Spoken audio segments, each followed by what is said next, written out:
The story begins with the main heroine, Rin. Right now, some monsters wearing capes have captured her. The situation already looks bad. Poor Rin screams loudly for her grandfather, hoping he will save her. But suddenly, the villain pushes a sword straight into Rin's grandfather's stomach. Blood spills from his mouth as he gets badly injured. Even while wounded, the grandfather declares that he would never let his guard down just because his granddaughter was taken hostage, and he calls it a pity while addressing Jean. The villain, Jean, whose face looks twisted and distorted, stares at him in shock and calls out his name, Bartlett. Bartlett then speaks with disappointment, saying he never imagined that Jean, his partner for so many years, would be involved in human trafficking and even take hostages. He questions if this is truly the path of the sword Jean once aimed for and calls him his old friend. Jean responds confidently, saying that he has discovered a way to pour powerful magic into his withered old body and become stronger than ever. Then he asks Bartlett one last time if he will join him. Jean continues by saying that the weak are better off being used by the strong. And even if Bartlett refuses, Jean claims he does not really mind. Just then, a calm voice suddenly echoes from behind them, saying that things seem quite heated here and asking if they would hear him out. At that moment, the scene becomes dramatic. Surrounded by the earth-rumbling cries of black crows, almost like a dark hymn echoing in the air, a mysterious figure appears. From within the swarm of crows, the hero finally makes his entrance. Jean looks at him with confusion and demands to know who he is. The mysterious hero calmly answers that he is someone who speaks the will of the true God. Then he casually adds that he is simply a clergyman devoted to missionary work. Hearing this, Jean bursts into loud laughter. He mocks the hero and says that he must be the so-called agent who opposes their Tenmei realm, but seeing that the agent is just a young kid makes him laugh even harder. Jean then angrily declares that worshipping and spreading faith in that foolish god is a crime. As he pulls out his sword and rushes forward, he shouts that the price for such a crime will be paid with life. However, the moment Jean attacks, he suddenly becomes confused. The agent has already disappeared from his sight. In the very next moment, the agent appears beside Bartlett and calmly asks if he is all right. He then says he will heal Bartlett's wounds and suggests that he should rest for a bit. Bartlett becomes shocked. He wonders how healing magic can be used on another person, and questions whether such high-level magic is even possible. The agent then calmly tells him to watch his head. Before Bartlett even understands what is happening, the agent gently places Rin into his lap. And just like that, the mysterious agent disappears again. Bartlett sits there stunned, thinking that what he just witnessed is far beyond his imagination. Meanwhile, Jean grows furious and declares that with all his power he will make the agent regret believing in that foolish god. Then Jean suddenly removes his clothes and reveals his true monstrous form. He proudly declares that this form holds a fragment of the Earth God's power and warns the agent that the price for underestimating him will be death. Now Jean looks like a demonic eagle. With terrifying speed, he stretches his massive claw toward the agent, but the agent dodges the attack in a single instant. Jean becomes furious and demands to know what trick the agent used. The agent calmly responds that there are no tricks at all. He simply threw Jean's chicken leg away from him. The roast is brutal, and honestly, the insult lands harder than the attack. Jean is left completely shocked. The agent then slowly points his finger toward him. A glowing light begins forming, and the agent calmly casts a magical spell called Sky Gun, Azure Sky Jewel. Suddenly, a magical gun appears in the agent's hand. A powerful explosion of light erupts. Watching all of this, both Bartlett and Rin stare in complete disbelief. After the blast, the agent calmly says that he should take his leave since prayer time is approaching. Bartlett, still shocked, asks who he truly is. The mysterious hero finally reveals that he is an agent who carries the will of the true holy god Arcadia, the god who was banished by the 6 deities worshipped in this world. Bartlett looks completely stunned. The agent then explains that it is no surprise Bartlett is shocked, because the truth is the complete opposite of recorded history. According to him, the world's history has been twisted by the false gods who call themselves the 6 deities. He then declares that they are the Arcadia Revolution, devoted to serving Arcadia, and he calmly reveals that he himself is the leader of that revolution. After revealing this truth, the agent asks Bartlett what he thinks now that he knows the real history of the world. Bartlett reflects deeply. He explains that ever since he became a holy knight of the religious nation of Rakarudis, he dedicated his entire heart to protecting the kingdom. But the Order of Knights turned out to be corrupt. Bartlett sadly admits that he chose the wrong path. He was supposed to swing his sword to protect someone, Now he confesses that he no longer knows what to believe. Then he gently places his hand on Rin's head and calls her his only remaining granddaughter. The agent looks at them and says that for the children of this nation, this must also be the will of Arcadia. Then he reaches out his hand toward Bartlett and asks if he has the courage to expose the truth of the world. He tells Bartlett that if he truly has that resolve, he should come with him. If Bartlett takes his hand, he will become the morning star of hope, guiding those who wander in pitch-black darkness. The agent then declares that among the revolution's leaders, known as the Crowns, he grants Bartlett the title of Star. Hearing this, Bartlett immediately kneels and humbly accepts, addressing the agent as his leader. At this point, the story moves forward 3 years into the future. Inside a room, a girl dressed in a maid uniform politely announces that the commander's tea is ready. Hearing this, our hero stretches lazily and says that he wants to quit being the commander. However, the maid immediately grabs his face and pulls it closer, before reminding him who he really is. She calls him Lord Zero and reminds him that he is the one who started the entire edgelord roleplay in the first place.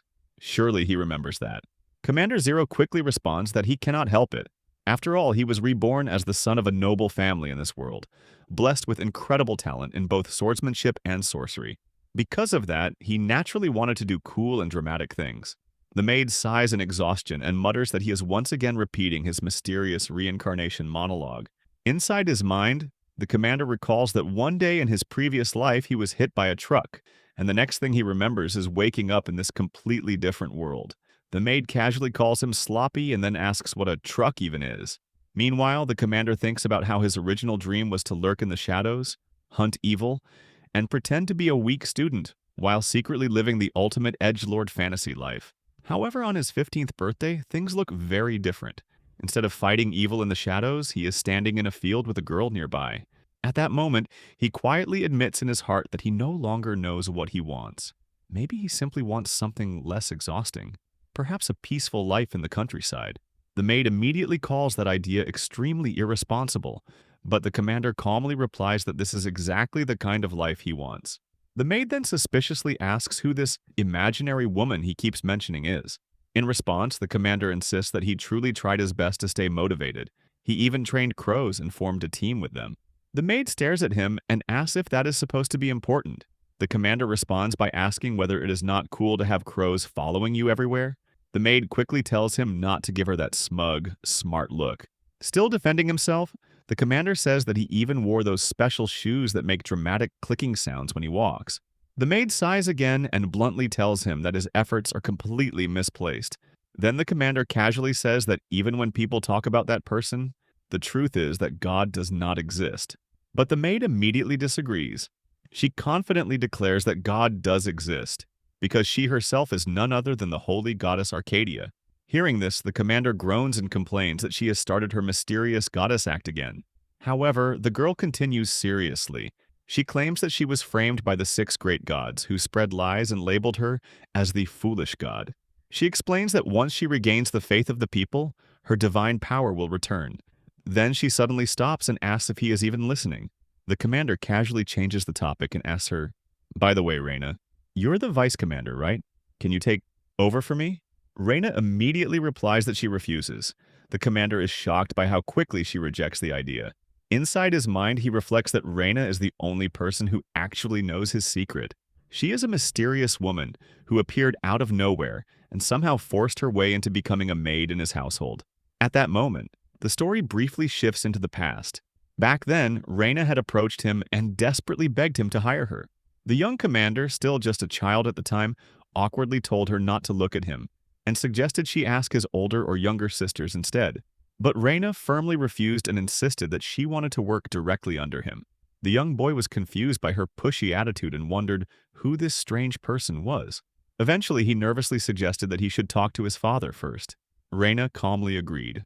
Later, after arriving with her suitcase, Reina casually asked if she could go up to his room first. The young commander panicked and wondered how she was already making herself at home. At the same time, Reina continued explaining that although her physical form had been destroyed, she had sealed away the evil 6 great gods. While listening to this, the commander thought that her story about being a goddess sounded ridiculous. However, something strange bothered him. A notebook he had once found in his father's study, titled "The Truth of the World," contained information that almost perfectly matched Reina's claims. Because of that, he could not completely dismiss her story. Besides that, Hermana felt strangely calm and peaceful. She possessed a mysterious, otherworldly aura. Sometimes he even wondered if she might actually be some kind of divine being. Suddenly, there's a knock on the door. Two girls enter and announce that it is time for the Arcana Council meeting. The commander quietly puts on his mask and robe before telling Reina that they should go. Together, they step outside. There he sees many people already gathered, all wearing dark robes. As soon as he appears, excited voices rise from the crowd. They shout that he has arrived. Inside his mind, the commander quietly apologizes to everyone, thinking that he hates ruining the mood when everyone seems so excited. But suddenly, a loud voice shouts that the Lord Commander should lead them so they can bring true peace to the world and restore the existence of the true God. Another voice praises their commander and declares that they will reclaim their true history. Listening to all this, the commander sighs internally. He admits to himself that he really wants to graduate from this embarrassing Shunabu phase, but quitting now is impossible. After all, he is the one who originally preached these ideas and led everyone into this madness. Looking around at the strange crowd surrounding him, he wonders why so many sketchy, cult-like people have gathered around him. Then he slowly raises his hand. Immediately, the crowd erupts with cheers as someone loudly declares that everything is according to that person's will. Meanwhile, inside his head, the commander panics. He wonders what he is supposed to do now, because at this point, there is no way he can back out anymore. At this point, Reina finally introduces herself. She calmly says, "My name is Reina. I am Lord Zero's maid." However, she quickly adds that this is only a temporary form. Her true identity, she claims, is the holy goddess Arcadia. Reina then explains that she is the goddess who once fought against the 6 great gods, demons who plotted the extinction of humanity. According to her, a god gains power through the faith of the people. Long ago, she loved humanity deeply, with all its purity and corruption. But eventually, friction between the gods escalated into a war. Although she managed to seal away the 6 great gods, protecting humanity came at a terrible cost. In the end, she lost her life. After losing the faith of the people, she became nothing more than a powerless concept. Since then, she has no idea how much time has passed. However, recently she began to feel something strange. The power of faith had started returning, just a little. Suddenly, she awakened in a certain kingdom. Confused, she wondered who on earth had started worshipping her again. Because of that, she decided to investigate. And that was when she met him. A boy wearing black priest robes and a mask. A mysterious child who possessed unbelievably powerful magic. Reina often wonders what this boy's true goal is. Why is he traveling around spreading faith in her name? Just why? At one moment, she sees him proudly surrounded by crows while declaring that crows are definitely the coolest. Reina can only panic internally and think that he is just spouting nonsense and playing around. Yet despite that, the result of all this madness is that her life was saved. Although, as a side effect, a very suspicious organization has somehow been formed. At that moment, Commander Zero suddenly asks her why she is clutching her head like that. Reina sighs and answers that she is simply feeling depressed while reflecting on the sheer scale of his stupidity. Then she casually asks how things are going with his sisters. The commander replies that his little sister is as cold as ever, while his older sister is currently studying at the academy. Reina finds it surprising that he will be enrolling in the academy at the same time as his sister. Just then, a voice calls out from outside. Someone announces that the carriage is ready and asks where the commander has gone. Before leaving, the commander quietly tells Reina to back him up if it looks like he is about to blow his cover. Without her help, he says, he is nothing. Then he casually adds that he loves her. Reina immediately becomes flustered and embarrassed. She nervously tells him not to say such strange things so suddenly, especially to a goddess. After calming down, Reina reminds him about something important. At today's meeting, he mentioned that a spy from the celestial realm had infiltrated the academy. The commander seems confused and asks about this spy. Reina explains that members of their order will be sent to investigate. They still do not know the spy's objective, but the infiltrator has entered the very academy that Lord Zero plans to attend. She also mentions that there may be kin mixed among them. Since they do not know when an attack might occur, she warns him to be careful. Meanwhile, the commander wonders to himself if the people she mentioned might actually be those guys. Soon after, the scene shifts. A soldier calls out the name Ilza Raglor. Inside a carriage, the commander turns to his little sister and tells her that someone is calling for her. He wonders if those people are acquaintances of hers. Ilsa quickly denies it and casually suggests that they are probably just bandits. However, inside his mind, the commander panics. The story he has created for his family is that he is a complete failure with no magic at all. If something happens here, his cover could easily collapse. Ilsa becomes annoyed and says that those people probably discovered their family name. She complains about how troublesome the situation is. She also scolds her brother for staying so calm, despite having no magic. Outside, one of the bandits suddenly shouts an order to kill the brother. Ilsa immediately tells her brother that if she leaves him alone, he will definitely be killed. Then she orders him to hide. Seeing the large number of enemies, she mutters that it is quite a crowd. But even so, she has to deal with them. Ilsa steps out of the carriage and introduces herself confidently as Ilsa Raglor, asking what they want. The bandits' leader politely greets her and says it is an honor to meet her. He tells her to be proud because she has been chosen. He orders her to come quietly with them. If she resists, he warns, she will regret it, because they will face her using their divine relic. Hearing this, Ilsa becomes suspicious. A relic? At that moment, she realizes these people are definitely not ordinary thieves. She calls their behavior crude, but suddenly everything changes. The moment she looks up, her entire worldview is shattered. A voice echoes through the air. If someone wishes to escort a lady, the voice says, they should at least do it with style. One of the bandits suddenly notices something strange. A figure wearing black priest robes has arrived, surrounded by crows. He quickly realizes what that appearance means. It is a servant of the goddess. The bandits' leader laughs and praises the newcomer's courage for interfering in such a deadly situation. Since they are already here, he suggests playing a little game. Meanwhile, Ilsa looks at the large number of enemies and realizes she cannot dodge them all. But suddenly, the mysterious voice responds that if this is supposed to be a game, it seems a bit too dangerous. The next moment, a powerful beam of light suddenly falls from the sky. The light strikes the bandits directly, leaving everyone in shock. Desperate, the bandit leader orders his men to pour all their magic into the relic. He raises a spear and declares that it is the very weapon that once pierced a god. Meanwhile, the mysterious hero quietly watches and thinks to himself that they should pour everything they have into the kin. In the next instant, the bandits begin melting away under the overwhelming power. Ilsa, completely stunned, turns toward the mysterious figure and asks if he is the servant of the goddess. But before she can process what just happened, another terrifying presence appears. A sinister voice echoes, saying it had no intention of personally dealing with such a small girl. However, if the prey is this magnificent, then things are different. The being declares that it will now manifest and grant her a fine awakening. Suddenly, a demon appears. It introduces itself as the divine relic known as Gaia of Oblivion. The creature marvels at the immense power surrounding them and demands that it be offered immediately. Seeing this terrifying being, Ilsa panics. She realizes that it is indeed a demon, and not just any demon, but an extraordinarily powerful one. At that moment, Agent Zero calmly speaks. He explains that he still has missionary work to do for her, so unfortunately he must decline the demon's offer.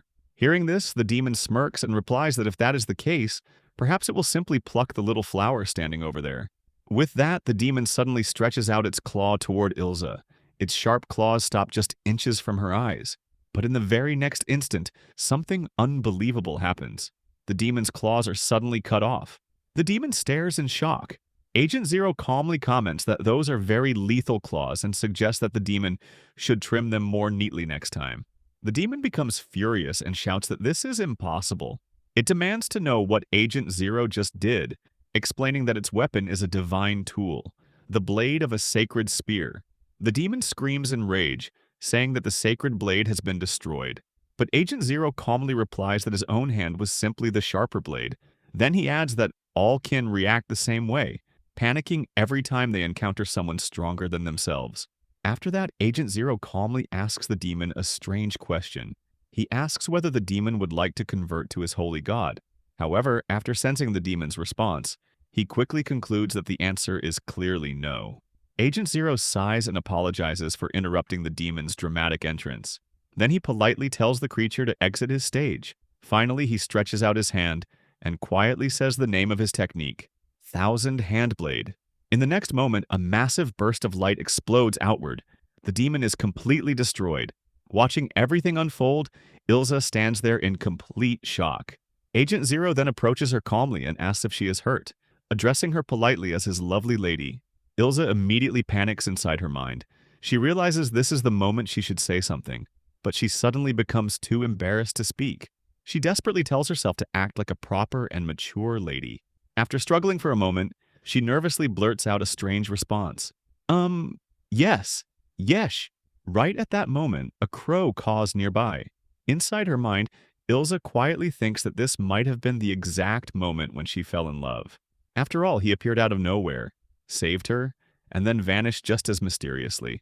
However, before the moment can continue, the scene suddenly shifts back to the carriage. Her brother looks at her with confusion and asks what on earth yesh even means. Ilsa becomes deeply embarrassed. Looking outside, she realizes the battle seems to be over already. She sighs softly and regrets something. If only she had asked for his name. However, she remembers that the bandits referred to him as the agent. Through the mask, she also noticed something else. His eyes. They were the same color as hers and her brother's. Blue eyes. For a moment, a strange thought crosses her mind. Could it possibly be? Before she can finish that thought, Lord Zero suddenly asks what is wrong. Ilza quickly shakes her head and tells herself that such a thing is impossible. Then she snaps out of it and loudly tells the driver to hurry up and reach the academy already. Otherwise, they will be late for the entrance exam. She orders the carriage to move immediately. Now the scene shifts again, and we arrive at the Magic Knight Training Academy, also known as the Magic Academy. Agent Zero explains that this is the academy he plans to attend, if he passes the entrance exam. The exam itself consists of several parts. There is a practical magic test, an academic written exam, and a swordsmanship test. On top of that, the candidates must also pass an interview and several additional evaluations. While looking around, our hero comments to Ilsa that everyone seems extremely confident, especially since many students are already wearing the academy uniform even before taking the entrance exam. Ilsa confidently replies that of course they are. After all, everyone expects them to pass for the sake of their family reputation. Then she turns to her brother and asks if he will really be okay. Agent Zero casually replies that the written exam was incredibly easy. However, inside his mind, he smirks and thinks that his little sister should never underestimate his incredible ability to cheat during written exams. Ilza sighs, grips her staff, and tells him to stop talking and just move on. Soon, the practical magic exam begins. When Ilsa finishes her test, she receives 78 points. Agent Zero looks at the score and comments that 78 points is not bad. Ilsa immediately snaps back and tells him to shut up, especially since Mr. 0 Points should not be criticizing anyone. Just then, another student completes her test. Everyone looks shocked when they see the result. She scored 98 points. Her name is Kailas, and it is revealed that she is secretly a member of the Arcadia Revolutionary Army. Students nearby begin whispering in amazement. They comment on her incredible precision and even wonder if she cast the spell without chanting. Some of them also point out that she is surprisingly cute. Meanwhile, Agent Zero calmly thinks to himself that it is no surprise. Kailas already holds the title of mage, and she is clearly the infiltrator Reina mentioned earlier. Still, he cannot help but notice how much she has grown. He remembers the dark past she came from, a shady place disguised as an orphanage. Among the victims known as the Bottled Girls, Kailas was the only survivor. Once a frail and weak child, she has now become one of the organization's strongest mages. Soon after, another student performs the magic test. When the results appear, everyone is shocked again. Another 98 points. The student's name is Nadiko. Seeing this, Agent Zero comments that she seems pretty skilled as well. Ilza agrees, but inside her mind she sighs. After witnessing a terrifying monster earlier that day, she feels like she cannot even get jealous of talented students anymore. Instead, she turns to her brother and tells him that he should at least try during the swordsmanship exam. Then she points toward another student and suggests him as an opponent. The student's name is Samlan Labal. As soon as the girls nearby notice him, they become shy and excited, whispering his name with admiration. Ilza internally groans at how popular he is. The Raglor family and the Lebel family have long been known as the magic and sword houses of their region. She has even heard that Samlan's swordsmanship might already be better than their father's. After hearing this, Agent Zero grins. He boldly declares that he will strike Samlan down. Ilsa becomes confused and wonders why he suddenly looks so motivated. Agent Zero then proudly explains his reasoning. He tells his sister that popular guys like Samlan are always driven by greed. If someone like that is constantly pampered, it only makes the girls around him miserable. Therefore, it is perfectly logical for Agent Zero to defeat him and become the popular one instead. Ilsa stares at him in disbelief and mutters that the real greed monster is standing right beside her. Ignoring her comment, Agent Zero points at Samlan and loudly challenges him to a duel. Samlan immediately recognizes him as Zero Raglor of the Raglor family. Excited by the challenge, Samlan says it is an honor and eagerly agrees to fight. He also mentions that their fathers were once great rivals. Zero casually tells him to go ahead. Meanwhile, Nadeko notices the duel about to begin. Another girl standing beside her quietly reminds her about her mission. Nadeko has been sent to infiltrate the academy and identify any unusual activity. Specifically, she must investigate suspicious operations connected to the disappearance of talented mages. However, the girl suddenly realizes that Nadeko is staring blankly into space. She quickly calls out to wake her up. Nadeko calmly replies that she was not sleeping, but the other girl insists that she definitely was. At this point, the scene briefly shifts again.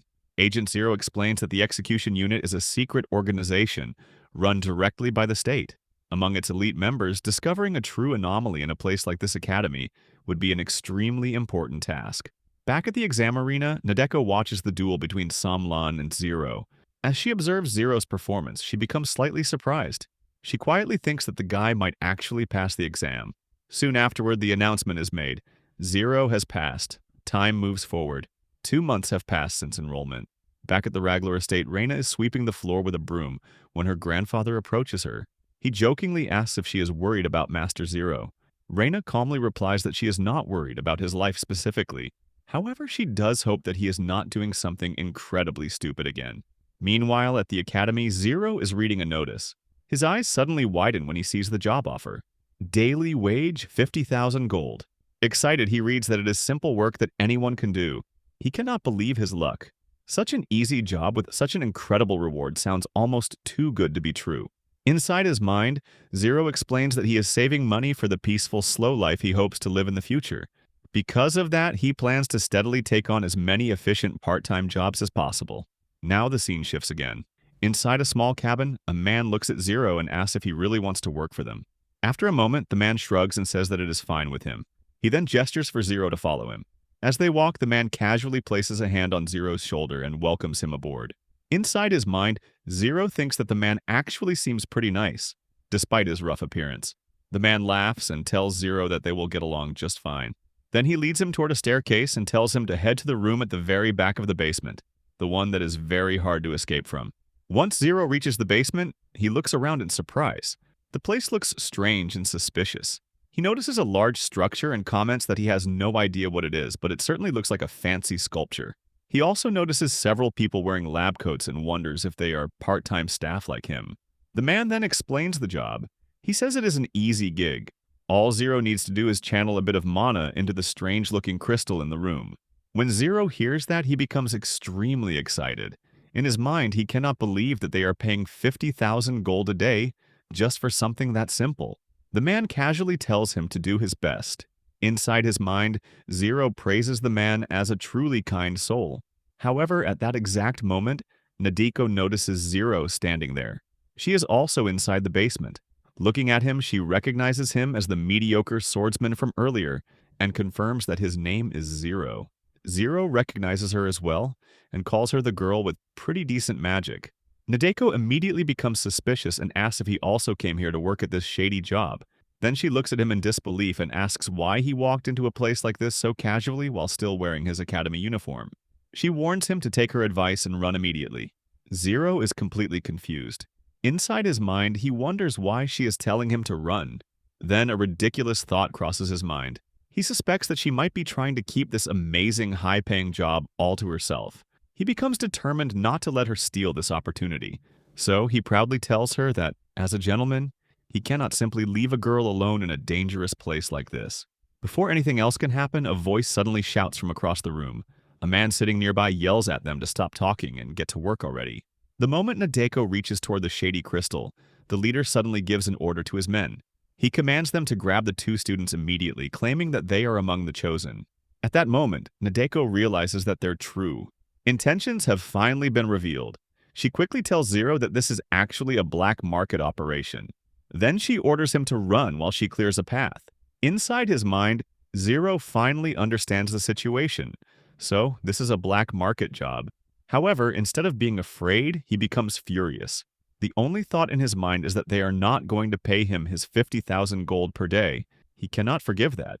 While thinking about the situation, he looks at Nadeko and realizes that the enemies greatly outnumber them. Even so, he decides that he should at least help her escape. But just then, something unexpected happens. A group of crows suddenly flies into the room. From among them, a mysterious figure makes his dramatic entrance. The man calmly asks whether he will also get paid if he touches the crystal. Seeing this figure, Nadeko becomes completely stunned. She has no idea what is happening or who this person is. But the moment she senses his mana, her entire body freezes. Something feels terribly wrong. She realizes she cannot win against this person. In fact, she cannot even move. His mana levels, density, and magical output are completely off the charts, far beyond anything she has ever felt before. It is even greater than the commander's power. Meanwhile, the criminals begin to panic. Some of them recognize the mysterious figure and whisper in fear. They ask if he is the agent, the rumored one. Hearing that name, Nadeko becomes even more confused. She wonders who this agent really is. The mysterious figure calmly replies that it is good they recognize him. That saves time. Then he casually says that everything is unfolding exactly as their master ordained. Suddenly, one of the criminals shouts for everyone to attack at once. But the next moment, the agent makes a single move. In an instant, all the attackers are defeated. Nadeko watches the scene in complete shock. Just then, another voice echoes through the room. Someone says they are surprised that the agent managed to dodge that attack. The leader of the criminals finally steps forward.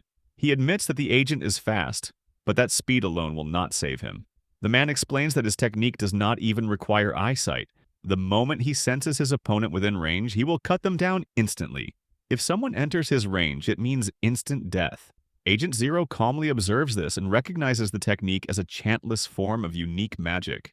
He admits that it is quite impressive. Then he comments that the man seems very confident in his range. The criminal proudly introduces himself. His name is Daza.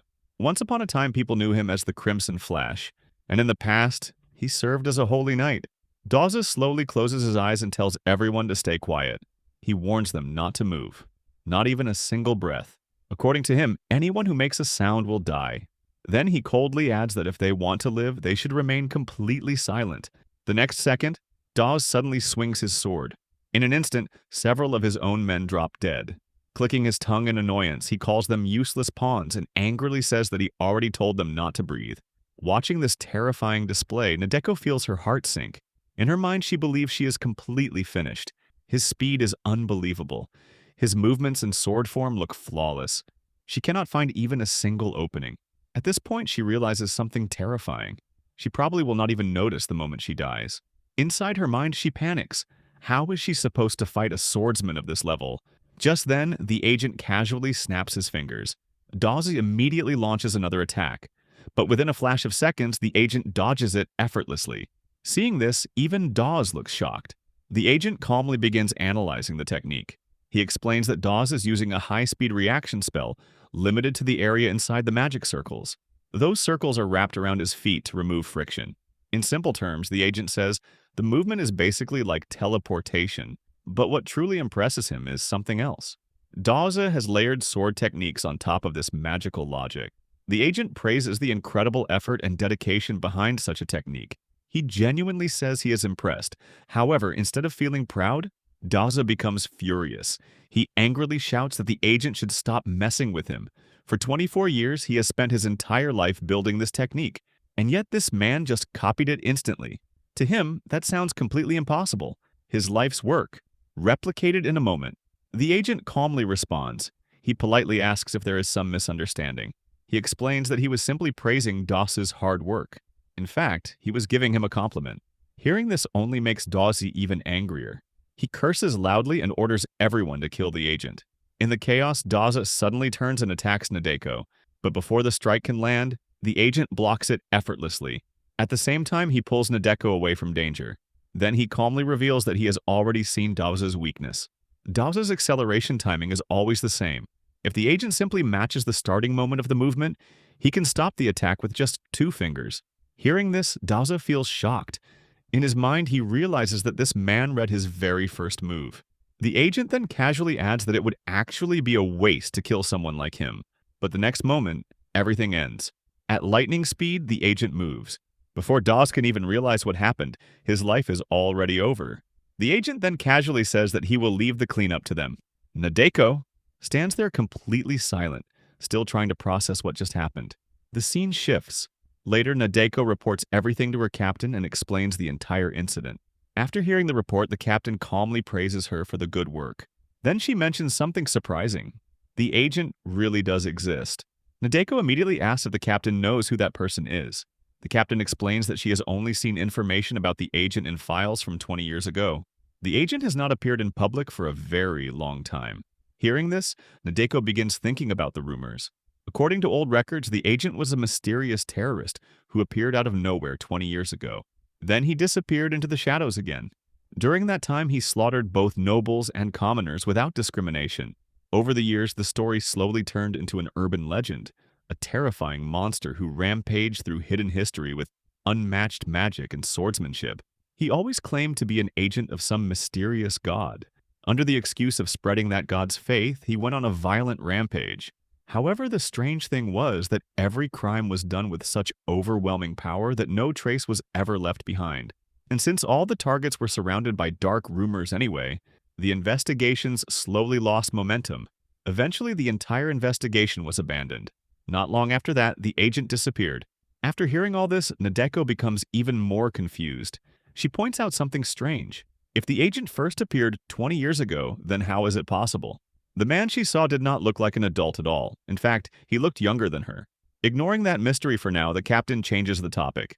She says that the agent seems to be fighting the same organization they are currently investigating, the group called Tenmeikai. Then she asks Nadeko an important question. Did she notice anything about the agent's identity? Was there not a classmate present at the scene? Thinking back carefully, Nadeko remembers something. There was indeed a student there, a boy named Zero Ragler. The scene shifts again. Back at the academy, another student walks up to Zero and says that he still has that empty, clueless look on his face. Zero greets him and calls him Orain. Orain warns him that if he does not start paying attention in class, he is definitely going to fail. Meanwhile, Zero is lost in his own thoughts. He still cannot believe that the amazing, high-paying job turned out to be some shady underground work. He sighs and admits that the whole thing was a total waste of time. Now he wonders what he is supposed to do for money. In the end, he decides that he will probably just return to a normal student life. After all, a student's job is to study. In a peaceful world like this one, there is no need to work so hard anyway. He stretches lazily and happily thinks that peace and quiet is the best thing in life. But just then, a girl suddenly walks up to him. Here I am,